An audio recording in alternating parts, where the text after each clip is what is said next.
2021-এ প্রথমবার বিধানসভায় যাওয়া, এবারও কাশীপুর বেলগাছিয়া কেন্দ্র থেকে তাঁর উপরে ভরসা রেখেছে দল। তাঁর লড়াই বিজেপির রিতেশ তিওয়ারি, বামেদের রাজিন্দর গুপ্তাদের সঙ্গে। কাশীপুর বেলগাছিয়া কি থাকবে অতীন ঘোষের হাতেই? উত্তর মিলবে 4 মে।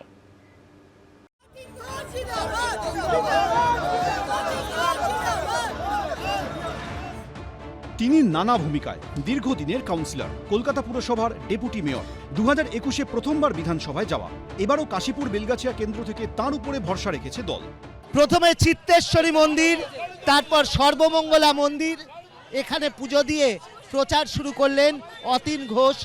মাটি মানুষের সরকার নানা রকম প্রতিকূলতা, কেন্দ্রীয় অসহযোগিতা সত্ত্বেও সারা বাংলার যে সামগ্রিক উন্নয়নে কাজ করেছে সেই বিষয়গুলো তুলে ধরব। আর দ্বিতীয়ত, গত 5 বছর এই বিধানসভা কেন্দ্রে রাজ্য সরকার, পুরসভা, বিধায়ক প্রকল্প, সাংসদ প্রকল্প নিয়ে আমরা যে কাজ করেছি তার ওয়ার্ড ওয়াইজ আমরা পুস্তিকা প্রকাশ করছি। প্রত্যেকটি ওয়ার্ড ওয়াইজ চিত্র তুলে ধরব এবং আগামী 5 বছর কি কাজ করব সেটাও আমরা মানুষের কাছে তুলে ধরব। খুব অল্প বয়সেই কাউন্সিলর, সাধ্যমতো সবার কাজ করে দেওয়ার চেষ্টা করতেন। তাই অল্প দিনেই হয়ে ওঠেন এলাকাবাসীর প্রিয় পাত্র। হুড খোলা গাড়িতে স্ত্রী ও মেয়েকে নিয়ে একেবারে বর্ণাঢ্য প্রচার।